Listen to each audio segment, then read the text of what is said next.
Hey gang, it's Jessica Welman back here to tip off your latest episode of PlayUSA to Z. All right, you know the major sports are back, but do you know the havoc that they are wreaking? Don't worry, I'm here to fill you in on all the big scores and stories from the past week as usual. And hey, if you like this rundown of the action, be sure to like, subscribe, and ring the bell so you can check out all the other great videos PlayUSA's channel has to offer. If you don't get to checking the videos out right away, I will understand. After all, sports are back. And with the strange calendars and the condensed schedules, the action is fast and furious. In the past 3 weeks, the MLB, the NHL, and the NBA have all resumed league play. Each league is running between 10 to 12 hours of games every day. We have gone from a sports famine to a sports feast, and we're doing it in August, which is normally a boring sports month. The only people who may be more excited for the return of sports than fans like you and me are sports books. After 5 months of betting markets limited to table tennis, Korean baseball, and hot dog eating contests, books were thrilled to take action on major league sports. As a result, they rolled out a host of big promotions related to the return. The biggest gimmick award probably goes to FanDuel, who decided to move the spread in the Lakers Clippers debut game 1 point in the Lake Show's favor for every 2,500 bets. The team started at -4 and ended at +52. Needless to say, LBJ, AD, and company easily covered that spread. FanDuel and DraftKings also rolled out these huge DFS contests for the non-sports betting states, with prize pools in each coming in at $3 million. Now that the seasons are up and running, you've also got states like Colorado, Pennsylvania, and Indiana focused on local teams and sportsbook promos related to those postseason successes. While the NHL and NBA chug along, other sports leagues are trying to prepare for a safe new season. For college football, that means the Power Five conferences are all amending their schedules to mostly just conference play. What that also means is despite the lack of distance to travel for many in-state rivalry games, they're now canceled, which means no Iowa State, no Texas A&M, no Florida State, and no Kentucky Louisville. The canceled costs mean big bucks for both the schools and for sports books in smaller sports betting states like Iowa.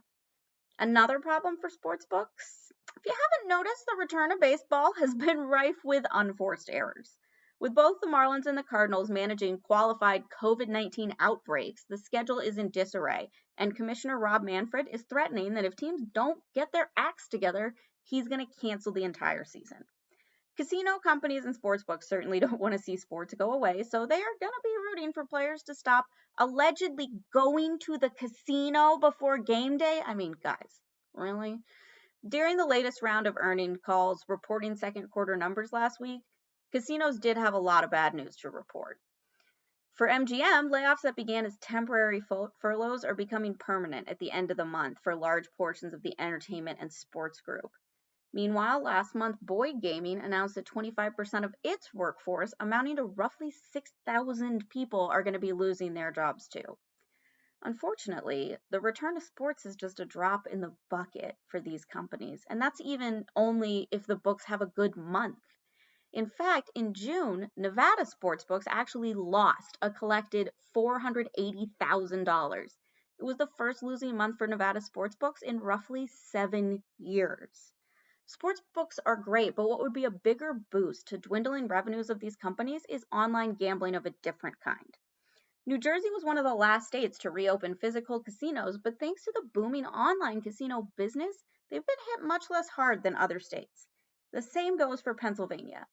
With Michigan next to launch online casinos, expect more Midwestern state lawmakers to hear pleas from gaming companies to expand gambling online, both for safety's sake and to help save their bottom line.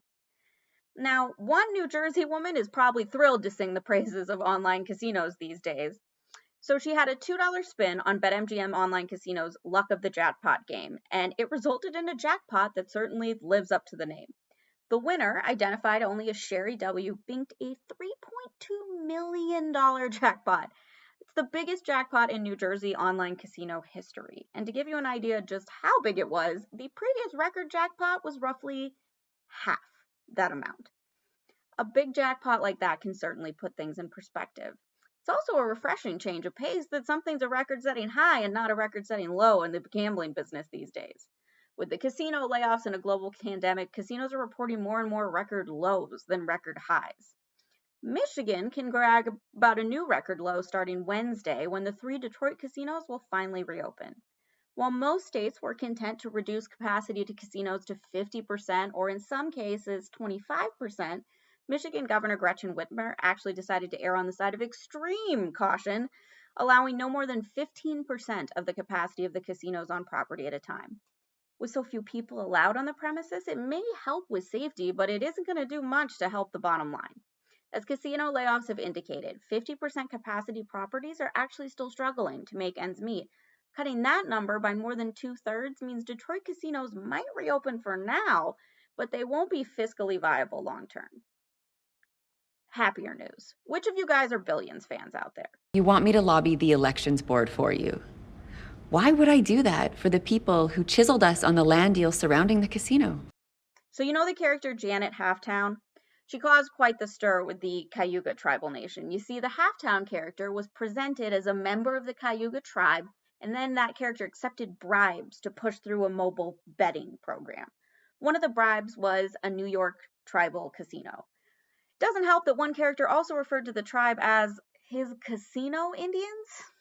The Cayuga did not appreciate the mention and actually tried to bring a defamation lawsuit against Showtime, the network that airs the show.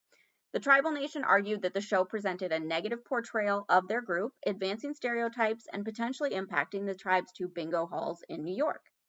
The court decided to throw the suit out, in part because a governing body like a tribal nation can't sue for defamation like an individual can. Also, in part because the judge said the show was simply covered under the First Amendment. All right, we covered the drama with Billions. We covered the New Jersey woman winning millions, and we also hit the zillions of stories about the return of Major League Sports. So I'm going to call episode 3 a win.